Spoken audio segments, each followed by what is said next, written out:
Mario is and always will be the face of Nintendo.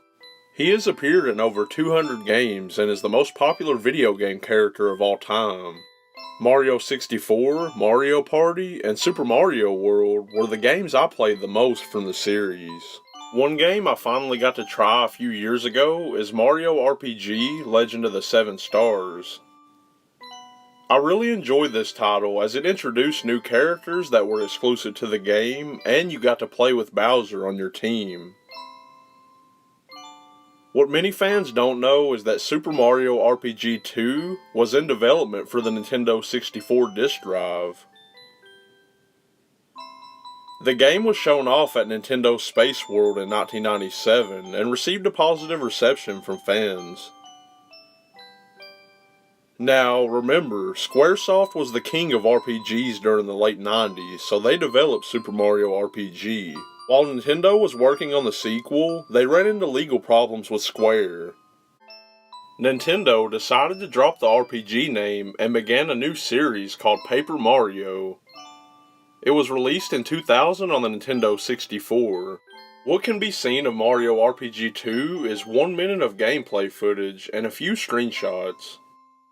The Philips CDI was a massive failure and is known for having some of the worst games known to date. Mario Takes America was an adventure game that was planned for release on the CDI.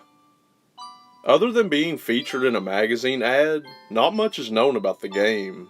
It was cancelled due to financial problems, and Philips wasn't happy with the game's development. It's said that before going bankrupt, the development team tried to rework the game into a Sonic the Hedgehog title. I believe Mario Takes America would have been similar to Mario is Missing, so not something I really would have enjoyed. However, there is another cancelled Mario game that was set for release on the Philips CDI, Super Mario's Wacky Worlds. This was the planned successor to Super Mario World. The game looks fun, and in my opinion, would have done well on the console. Unfortunately, Wacky Worlds required a higher budget to continue production. Also, popularity of the CDI dropped off at that point. Luckily, the developers preserved the game, and 3 prototype discs exist. Gameplay footage is available online, and it looks fun for a CDI game, but definitely unfinished because of the limited budget. Okay, now we can move on from Mario's misadventures on the Philips CDI. However, we are still in the realm of failed consoles for the next title. VB Mario Land was planned to be a launch title for the Virtual Boy. The game was the sequel to Super Mario Land 2: The 6 Golden Coins on Game Boy. The Virtual Boy is known as the red system with one major flaw. You can't play the console for over 15 minutes without getting a headache.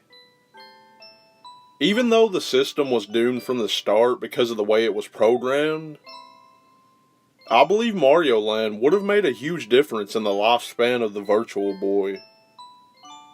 A demo of the game was shown in 1995. It shows one level from beginning to end. During development, the game was redone multiple times, with the final version being a 3D game. What was meant to be a minigame inside Virtual Boy Mario Land ended up being released as a full game titled Mario Clash. Canceling Mario Land was a major contribution to the failure of the system, in my opinion. Now it's time to talk about something that's caused crazy speculation over the years for Mario fans. Super Mario 128. The name was first mentioned in a 1999 issue of Nintendo Power as a working title for Super Mario 64 2. At Space World 2000, a tech demo for a possible upcoming GameCube game was shown, titled Super Mario 128. It featured 128 Marios that start picking up and throwing the pieces of the old Mario sprite, similar to Lego pieces. Each piece reveals a new Mario when lifted. Once the 128th piece is lifted, the Marios begin to show different movements, such as waving, getting a block stuck on their head, and one Mario decides to roll another one off of the stage at one point. Moments later, the stage begins to shift, and Marios begin to roll in a ball, falling off the platform. The stage then transforms into a pizza and shifts upwards, knocking off all the remaining Marios before dropping down into a Nintendo GameCube. After watching this, it looks like the purpose of the demo was to show off the capabilities of the GameCube. Super Mario 128 was supposed to make an appearance at E3 in 2005. For unknown reasons, this never happened. The next year, Shigeru Miyamoto announced that Super Mario 128 had been cancelled and the project was turned into Pikmin. Many of the builds and elements from the tech demo were used in Super Mario Galaxy, Metroid Prime, and The Legend of Zelda: The Twilight Princess. So in the end, Super Mario 128 contributed to the GameCube and the Wii. It's never been confirmed how far the game made it through development, and the tech demo hasn't been shown since 2000. If you ever played Mario 64, then you probably remember the enemy from the lava level called Bully. During the recent Mario 64 source code leak, in which Luigi's character model was found, an enemy very similar to the Bullies was found, named Motos. He picks you up and begins running, then throws you into the lava. This enemy has never been mentioned by Nintendo, and I'm unsure of why they would have removed him from the final game. New Super Mario Bros. Mii was a playable tech demo for the Wii that was shown at E3 of 2011. Players had the option to play through New Super Mario Bros. Using Mii characters alongside the Mario Brothers. The purpose of this demo was to show the off-TV play on the Wii U.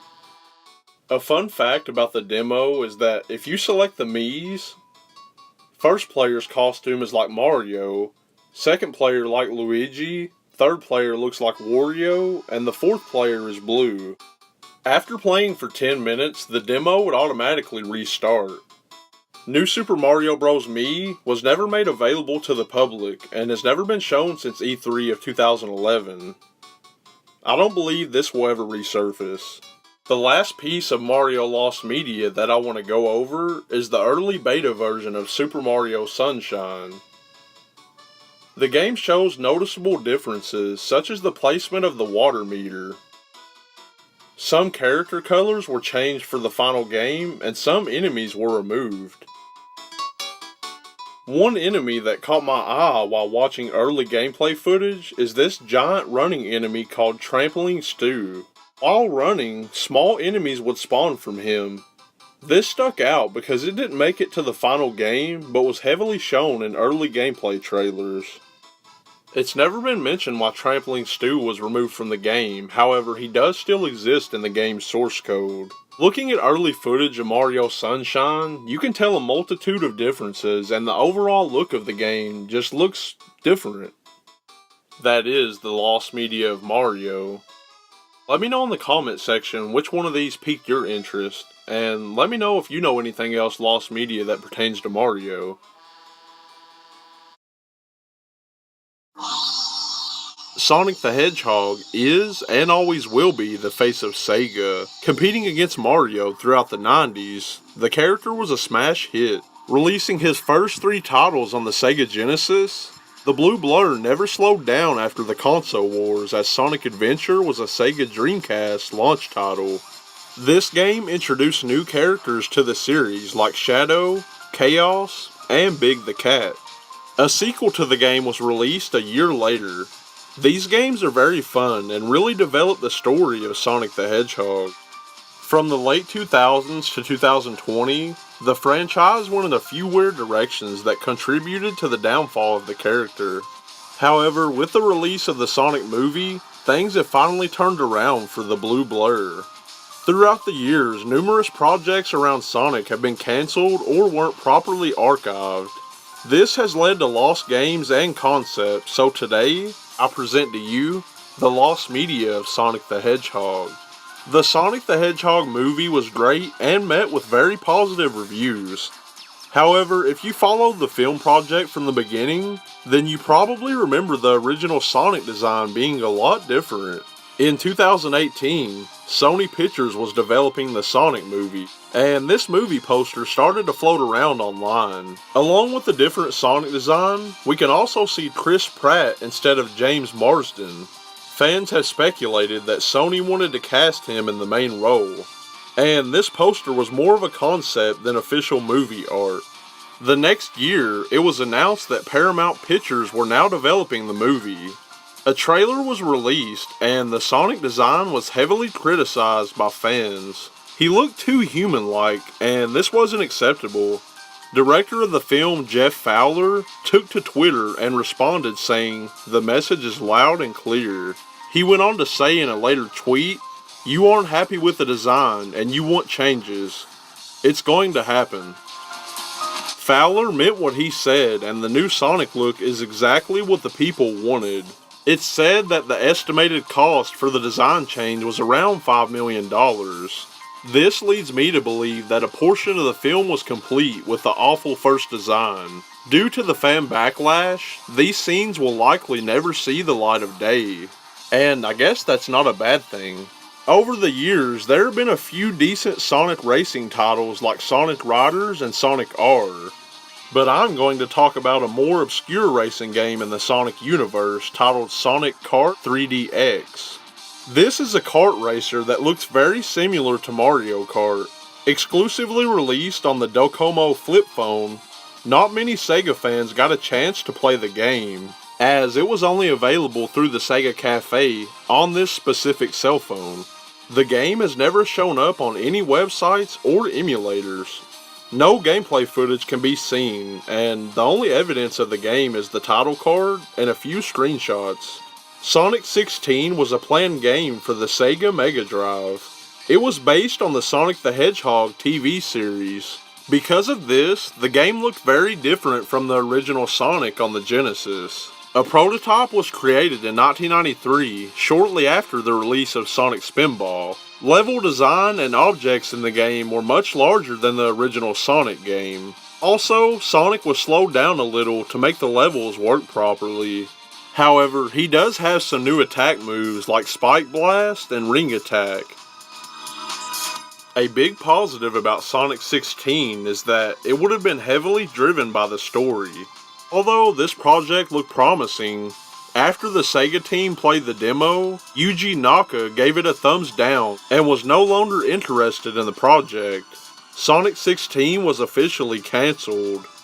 Luckily, we can see footage of the prototype. I agree with Sega's decision on this one, as the demo looks more fit for a Game Boy game. Next up is Sonic 06. I know, just hear me out. Sonic 06 was released as the 15th anniversary for Sonic the Hedgehog on the Xbox 360 and PlayStation 3. The game is universally panned and is definitely the worst game ever released in the Sonic franchise. This was due to Yuji Naka, head of the Sonic team, leaving the team during production, and Sega taking on too many projects at once. So now, we are going to talk about the lost final build of Sonic 06. In the beginning, development of the game was moving along at a great pace, and a teaser trailer was shown off in 2005. In this trailer, we see the game that was planned for release. It looks much better, and there are many things present that are different or missing from the final release version. Silver was meant to move fast like Shadow and Sonic, but instead, they made him a slower character. Another missing feature is a day and night cycle. The main difference I noticed is that in the trailer, Sonic transforms into Super Sonic. Yes, this can be done in the retail version, but only at the final boss stage. Hidden inside the files of the game is a Rainbow Gem. After completing all stories in the game, you would then be able to purchase the Rainbow Gem, which would allow you to transform into Super Sonic at any point in the game. I noticed by watching the pre-release trailers that the game kept a fast movement and ran much smoother. Once Yuji Naka left Sega, the development team lost direction and split up the team. Half of them continued working on Sonic 06, and the other half began production on Sonic and the Secret Rings. Many power-ups and items were added to the build, but the development team ran into problems as the game crashed repeatedly. Also, Sega had a deadline to meet. This caused the Sega team to strip the game of all its new assets that made it look way better. This is further confirmed if you look inside the game's manual. It shows features and items that never made it onto the game.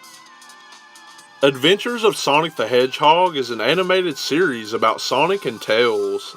It follows the two speedy characters as they battle against Dr. Robotnik. This is the first Sonic cartoon ever made, and the show was very successful, producing 65 episodes. However, one important episode was missing for years. A 7-minute pitch pilot was created in 1992. The show was then greenlit, and the pilot episode was never spoke of again.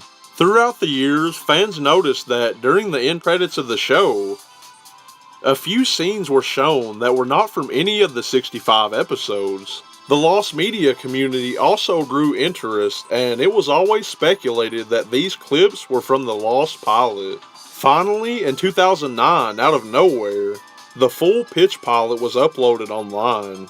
Like most pilots, this one has a few differences from the series, so it's a cool watch. Sonic Synergy was the original build of Sonic Boom: Rise of Lyric.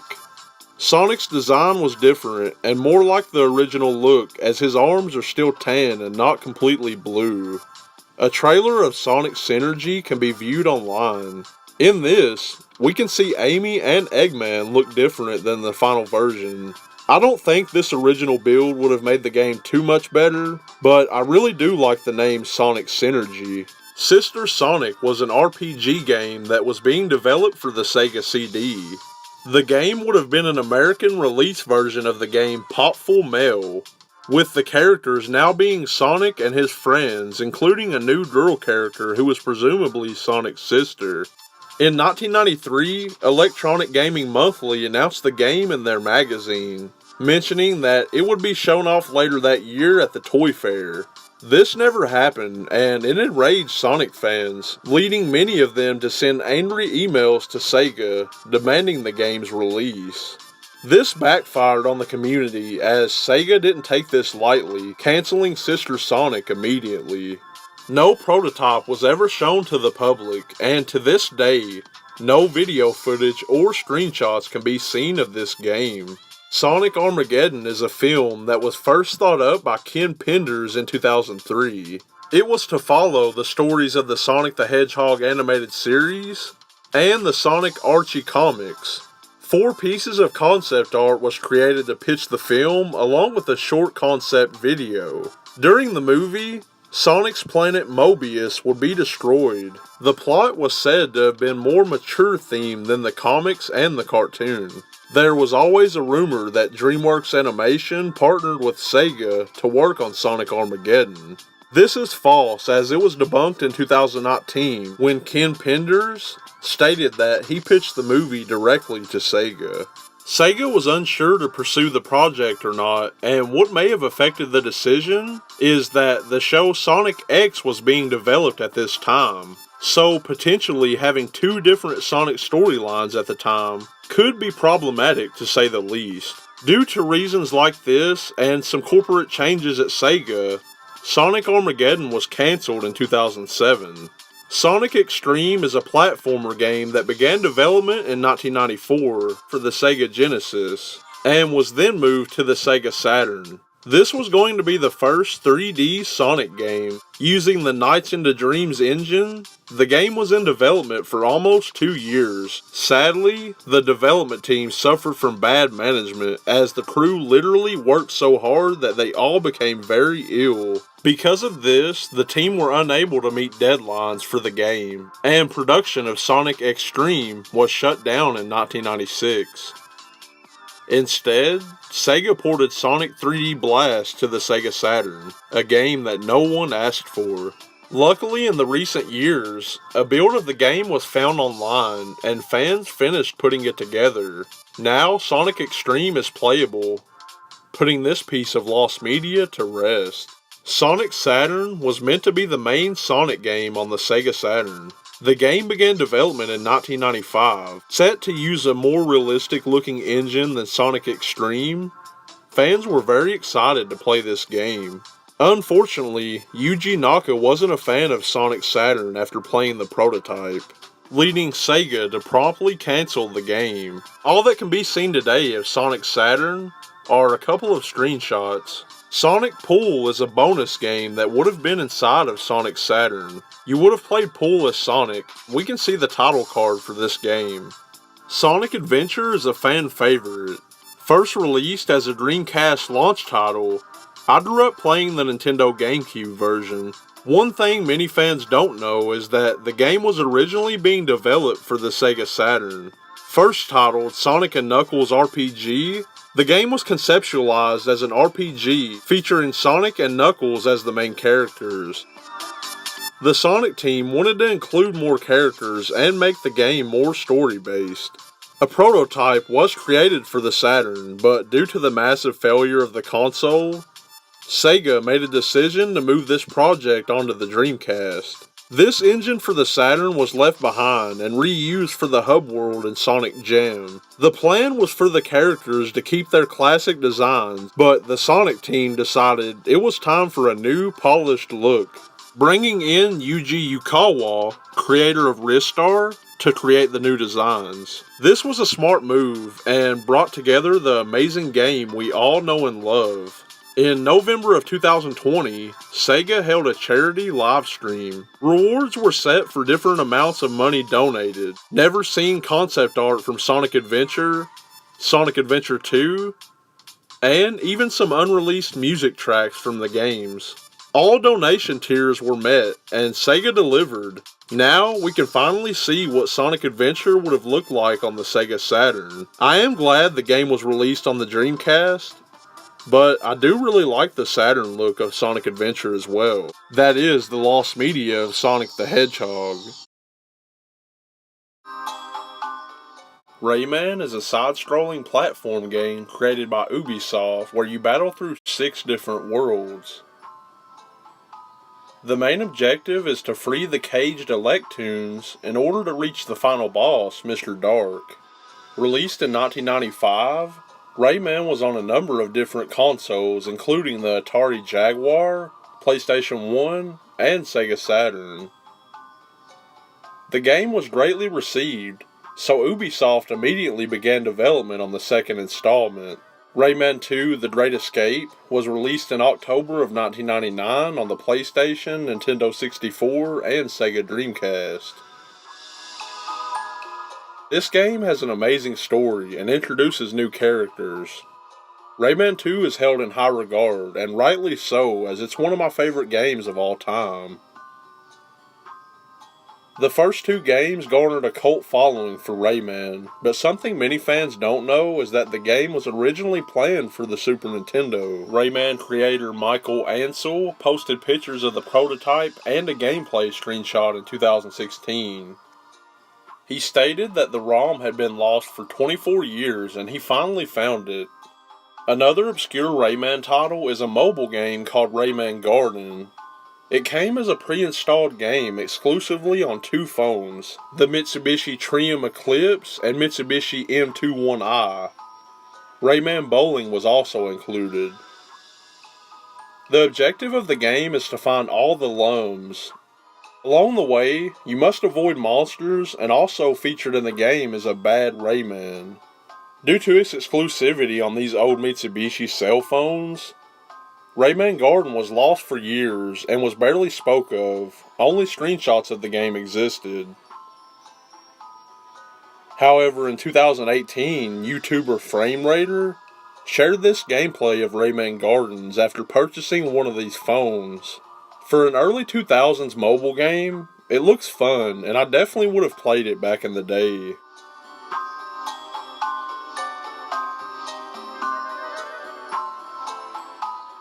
By the year 2000, Rayman had a spectacular fanbase that was still growing. So Ubisoft planned to release Rayman the Animated Series in fall of that year. Production for the show started in 1999, and the series was planned for 26 episodes. Attempting to follow the success of Rayman 2, the team didn't wait until 2000, and the show first premiered in December of '99, airing in France, Canada, and in the UK. Each episode ran for 13 minutes, with a new one premiering weekly. After only 4 episodes were released, the show was cancelled for unknown reasons. I've seen clips of the show, and the animation didn't look the best. I believe this was a major contributing factor to the early cancellation. The 5th episode of the series, titled My Fair Lacmac, was almost finished as it was set to air the next week. 2 screenshots have surfaced, but the full episode has never been shown publicly and is still lost to this day. For years, fans have speculated about the episode and tried to find info to no luck. Rayman is one of my favorite video game characters, and I find it interesting that he has created a few pieces of lost media throughout the years. That is the lost media of Rayman.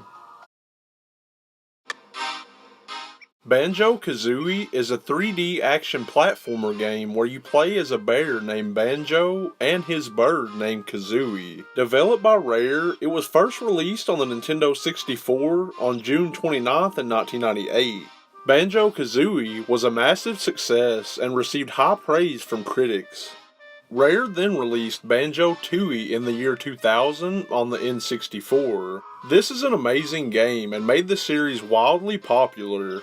At the end of the second game, main antagonist Gruntilda the Witch says that she will return in the next title, hinting at the third Banjo game.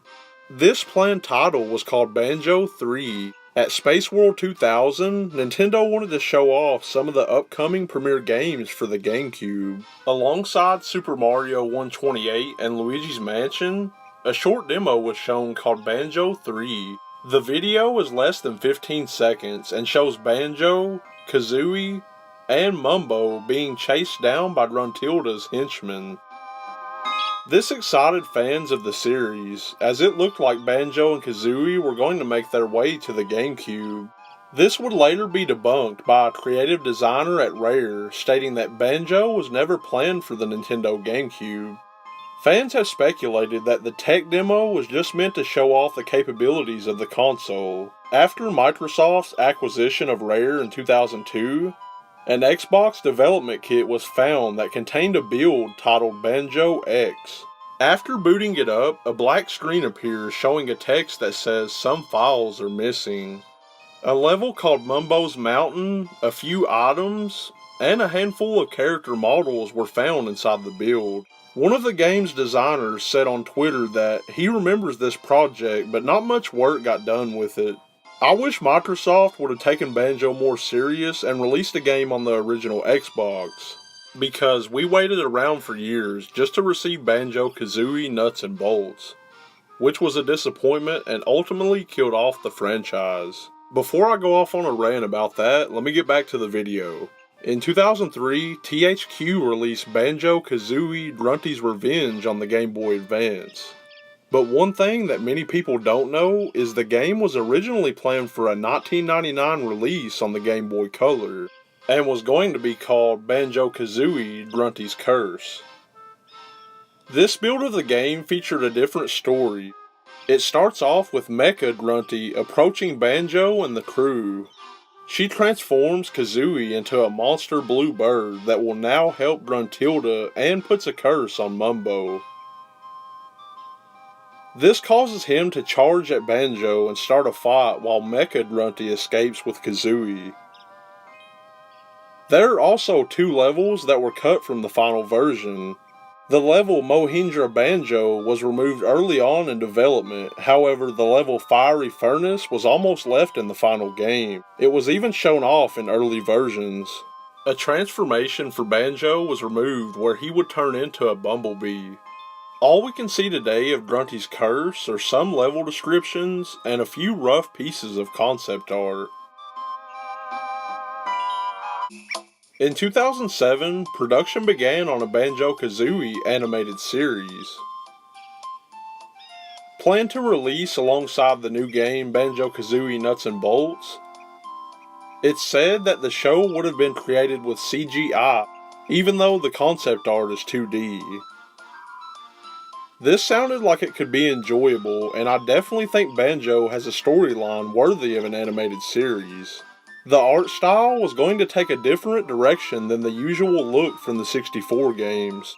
However, after only a few months of production, the project wasn't looking good. Emilio Lopez was part of the development team, and he said of the show, quote, "It was falling apart,"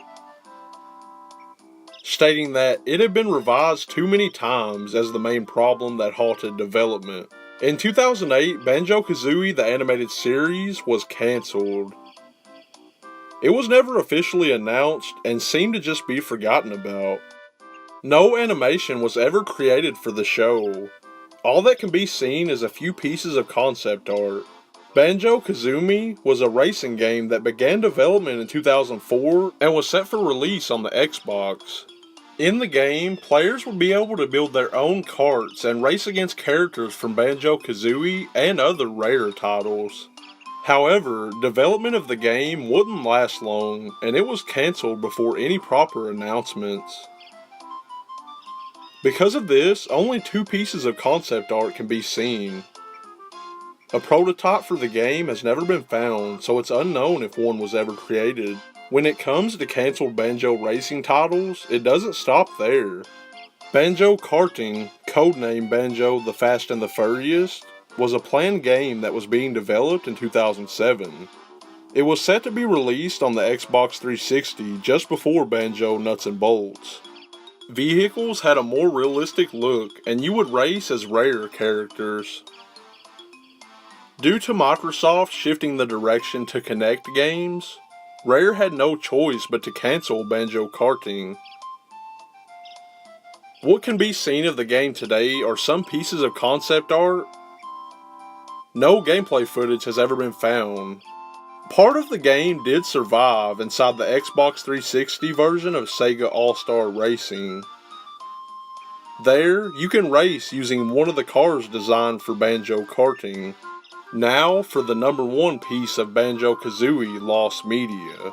Project Dream was a game that was being developed for the Super Nintendo in the mid-90s. Story for the game centered around Edson, a boy who uses a wooden sword along with his dog named Danger, and a parrot named Billy.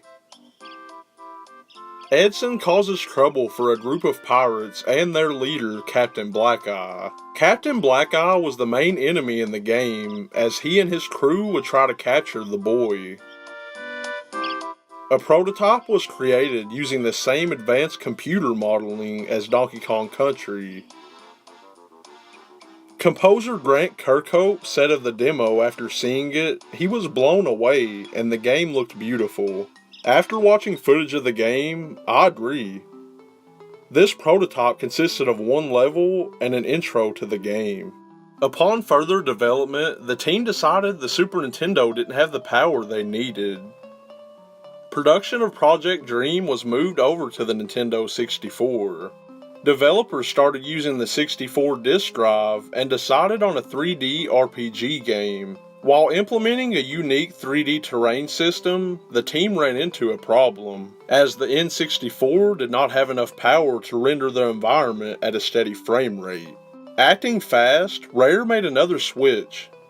Taking inspiration from the development of Conker's Bad Fur Day, they changed the game to a 3D platformer mixing in RPG elements. The team held a meeting and agreed that Edson was too generic for the main protagonist. Looking to make an animal the new main character, a bear was finally decided on. This bear would be developed into Banjo. The Rare team admitted that Project Dream was very ambitious and scrapped the game to begin a new project. A 2.5D prototype was made that featured Banjo running through a level. His movements were that of a skateboarder. This didn't look very good, and after seeing early beta of Super Mario 64, Rare realized that they need to make a game like that. The original prototype was left behind, and Rare began developing the new 3D platformer Banjo Kazooie.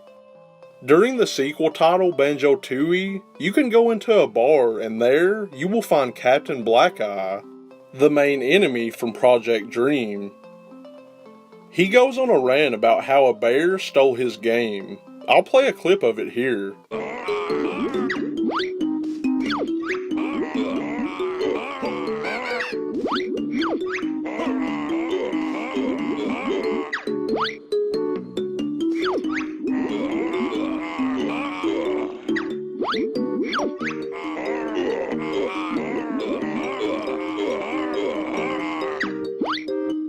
As for Project Dream, I really think that Rare should have finished the Super Nintendo version because it looked very unique and would have stood out as a premier title on the console. I am glad they canceled the Nintendo 64 version because it evolved into Banjo Kazooie. 4 years ago, Rare uploaded a video about Project Dream. During this, a developer of Project Dream says that the Super Nintendo prototype is lost, confirming that even Rare doesn't own a copy. The prototypes for Banjo and Project Dream on the N64 are also lost. That is, the lost media of Banjo Kazooie. Which one of these titles do you remember hearing about and wish would have seen the light of day? Crash Bandicoot is a 3D platformer that was exclusive to the Sony PlayStation. Released on September 9, 1996, the game was a success, receiving positive reviews from critics and fans. The main objective of this game is to stop Dr. Cortex from taking over the world, and rescue Crash's girlfriend named Tawna. When it comes to the original Crash Bandicoot trilogy, I believe the games get better each time. Crash Bandicoot 2, Cortex Strikes Back, introduced some integral new storylines into the series and a major improvement on controls. The third title, Crash Bandicoot 3 Warped, added new gameplay elements. The levels in this game are very fun and platform perfect. I am a big fan of Crash, so I'm happy they finally released the fourth game in the series, about time. Throughout the years, the character has only increased in popularity. This has led to quite a few cancelled Crash projects. It's been rumored that an animated series was in the works and set to release alongside Crash 4. A video recently surfaced online showing 30 seconds of the show. The series was being produced by Activision and would have been available on Amazon. No further details were released about the show except the fact that it got cancelled due to creative disagreements, with one source stating, "The Crash animated series was cancelled because of one joke." In the mid-2000s, it was quite common for cereal companies to run promotions for toys, but one of them decided to try something different. In 2004, snack company Nabisco partnered with CandyStand.com to run a promotion to play exclusive Spyro and Crash games. 92 trading cards were placed inside cereal boxes and snacks. Each card had a character and special code that you could enter on the website. This would grant you access to one of 7 minigames, and each card would give you a specific character with different power-ups. The first 4 games featured Crash, with the other 3 featuring Spyro. Crash Bandicoot and Spyro Adventure World was shut down in April of 2005, so fans only had 1 year to play the games. It has never been made available since the end of the promotion. What can be seen of the game today are screenshots and this commercial. Oh, sweet. Game time! You can access Crash and Spyro online games at candystand.com with game cards from specially marked boxes of Capri Sun fruit rolls. While we're on the topic of online Crash games, Sierra was planning on making their very own title, which would have been the first official Crash game that was online. In 2006, it was mentioned in articles as an upcoming release for the PC. Set for a China exclusive release, you would have been charged a small fee for every gaming session. This could have been a groundbreaking title, but unfortunately, Sierra has never spoke about the game and it was cancelled in 2007, leaving us with only this title card of the game. Shortly after the release of Crash Twinsanity in 2006, Traveler's Tales began production on a follow-up title called Cortex Chaos. Set for release on the PlayStation 2, Dr. Neo Cortex would be the main playable character, and it would consist of the Doctor having small clones of himself to carry out his plans. This idea was scrapped and the story was reworked. Now, Dr. Cortex has been kicked out of the Mad Scientist League due to his dealings with Crash Bandicoot. The team of evil doctors was now led by Entropy, and they set out on a mission to get revenge on Cortex for unknown reasons. The game planned to introduce new villains, Dr. Entangle, Dr. Entertain, and a few more that weren't mentioned. The final idea was to introduce Nina Cortex into the game, revealing new details about the character. Other than a few pieces of concept art and a general storyline, production of the game was halted. Over time, Cortex Chaos became just a concept and the game was never created. Now, it's time to talk about the #1 cancelled Crash game. Crash Landed was a planned platformer game that was set for release in 2010. This would have been a premier title in the series. Although it was never officially announced to the public, Radical Entertainment were hard at work with production of the game. Crash Landed would have a new cartoon-like style, and Crash looked like this in the game. He would also show more expressions than previous titles, giving the character more personality. Another working title for the game was called I Am Crash Bandicoot. The game would explain the origin story of Crash Bandicoot and how he became a hero in his world. His mission was to rescue the Bandicoots that weren't mutated by Cortex. These are called Bandicoots and are shown in these animations for the game. Dingodile was going to be a major villain in Crash Landed. He can also be seen in the animations. He looks really cool here. Something new that was to be implemented into the game was the ability to invent weapons and tools that would help you progress, such as jetpacks, bazookas, and catapults. Levels in the game were open with different paths to explore, along with changing weather like rain and wind. The game was planned to be released for the PlayStation 3, Xbox 360, Nintendo Wii, and Nintendo 3DS. The studio Renegade Kid created a playable demo for the Nintendo 3DS, and luckily, this can be viewed online. I'll show some of the gameplay now.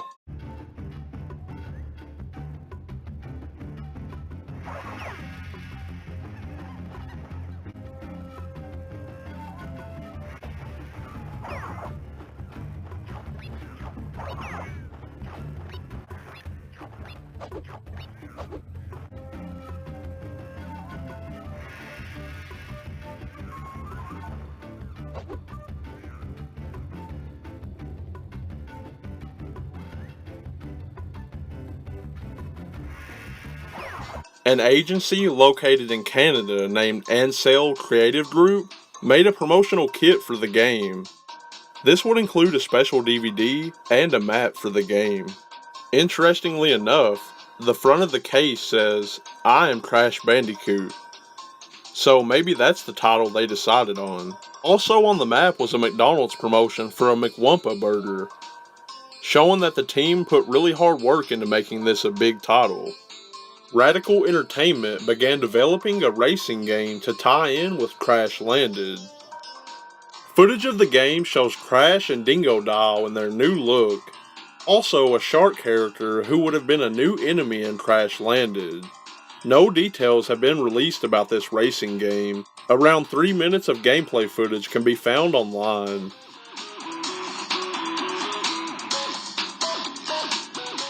Sadly, after 2 years of development, Crash Landed was cancelled. The reason for this is Activision acquired Sierra and Radical Entertainment. They shut down the division who were working on the game. A big reason the company decided not to continue what had already been started. is because other than the few animations, concept art, and demos, the development team didn't have much to show for 2 years of production. Now that we have went through the cancelled games and TV shows of Crash, it's time for a stay up late bonus. In the early stages of development for the original Crash Bandicoot, Universal Animation created a video test animation for the game. I've seen this a couple of times before, but never knew what it was from. Upon researching for this video, I found my answer. In the description of the video, the uploader states that it was based on ideas for the game, mentioning that it was never used inside the game or for anything else. Reason being is that Sony was heavy on 3D at the time and had no place for a 2D animation. The uploader also says that many people who worked on the original game were not even aware of this video test. This animation is beautiful, and if they made a Crash animated series with this type of quality, that would have been amazing. That is the lost media of Crash Bandicoot. Megaman is a run-and-gun side-scrolling platform game that was originally released on the Nintendo Entertainment System in 1987. The game was very successful, and the first 6 Megaman games would also come out on the NES, with the second game popularizing the franchise. The series then made its way to the Super Nintendo, creating Mega Man X. These are my favorite games of the series. Today, there are over 130 Mega Man titles, and now, I'm going to talk about the games that got cancelled along the way. Rockman Online was an RPG computer game that was first announced in 2010. The game would take place in the future, and the Mega Man characters had passed away. The world believes the threat of Mavericks are gone at this point, as they haven't been seen in years. Until one day, when Mavericks show up out of nowhere and begin to attack the city. The UCA makes copies of Mega Man characters, and they are enhanced to be even more powerful than before. Copies of Mega Man X, Zero, Cinnamon, and Duo are made to defend the world. The game would have featured new characters as well. Rockman Online was near completion, so Capcom ran a promotional contest and the winner would get to test the game. However, the winner of the promotion did not receive anything from Capcom, and in March of 2013, it was confirmed that Rockman Online had been cancelled. Capcom released 2 trailers for the game during development, and some gameplay footage can be seen online. It looks well made, and I believe this would have been a great entry in the Mega Man series. Lots of concept art can be viewed online as well. Mega Man Star Force 4 began development in 2009 and was planned to take the series in a mature direction. Alongside a now older teenage Geo Stellar would have been a new character named Kazuma. The two are outlaw hackers who are on the run from Satella police because they are wanted for 8 million zenny each. Hacking would have been a main objective throughout this game. These are the only details we currently know about the game. Sales for Mega Man Star Force 3 and Rockman EXE Operate Shooting Star were not doing good, and production of Mega Man Star Force 4 was shut down. What can be seen of the game is one piece of concept art. Capcom Super League Online is a grid-based RPG mobile game featuring characters from popular Capcom games like Resident Evil, Street Fighter, and Mega Man. It would also have minigames based off of Breath of Fire. A beta testing for the game was held for 4 days in October of 2018. Unfortunately, just 5 months later, Capcom Super League Online was cancelled. A couple of title cards and gameplay can be seen online. Even though I haven't played any mobile games lately, I would have definitely tried this one out. Mega Man Universe began development in March of 2010. It would have been a 3D side-scrolling platformer that would have allowed you to customize characters and create levels.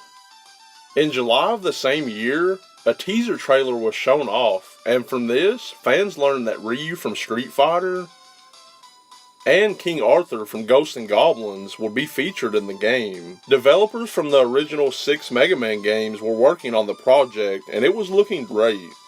Mega Man Universe would have been released on Xbox Live Arcade and the PlayStation Store.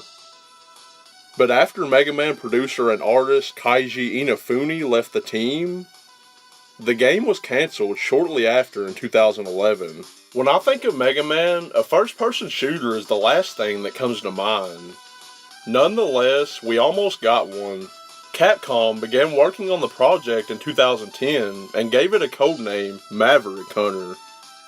The game had a dark storyline and would be part of the Mega Man X series. It would have been the first of 3 games where in the first 2 you play as Mega Man X, and in the third entry you would play as Zero. Some elements of the game would have been similar to past Mega Man X titles. After 6 months of development, Maverick Hunter was cancelled because of internal disagreements. This is the same time Inafune left Capcom, so that played a major part as well. The game was described as dark and gritty. Critics and fans had mixed opinions on the project. As one critic from MTV.com said, "It was a terrible idea, while some people said X's redesign made him unrecognizable." Now, it's time to talk about the most interesting piece of Mega Man lost media.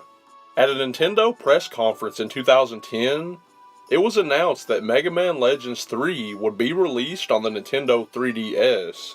What's interesting about this is that the previous game in the series was released a full decade earlier in 2000. However, this is one of the best Mega Man series, so I understand why they wanted to make a new one. Fans had a hand in developing the game, as Capcom set up on their website where you could send in art for new designs. Mega Man, a mech character, and new hero for the game Arrow were completely designed by fans. A prototype version of Mega Man Legends 3 was supposed to be available on the 3DS eShop in 2011, and would feature 10 missions while you play as Barrett. This never happened. On July 18, 2011, Capcom announced that Mega Man Legends 3 was cancelled.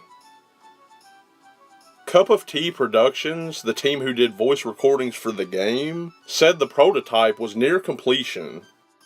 On the Capcom UK Twitter account, it looked as though they were blaming lack of fan interaction for the game's cancellation. This was cleared up shortly after, as they were referring to development rooms that were created by Capcom. Even though Keiji Inafune left the company in 2010, he was very disappointed about the game's cancellation and even reached out to Capcom offering to finish the project with his own team. Capcom refused this offer. Fans even created a group called 100,000 Strong for bringing back Mega Man Legends 3. The group did in fact reach over 100,000 people in 2012. 4 years later, the group created a documentary about production of the game. I haven't watched it yet, but this sounds pretty interesting, so I'll probably end up checking it out at some point. The last mention of the game was on June 9th, 2020, when composer Makoto Tomizawa made a tweet asking if fans would crowdfund the game. I'm not sure if this will be a thing, but we'll have to wait and see. What can be seen of Mega Man Legends 3 today is some gameplay footage from reveals of the game, and some pieces of concept art. That is the lost media of Mega Man. Which Mega Man game did you play the most growing up? And did you know about any of these cancelled titles? Let me know in the comments section. If you enjoyed this video, let me know by hitting that thumbs up button. Have a great day everyone, and until next time, stay up late productions.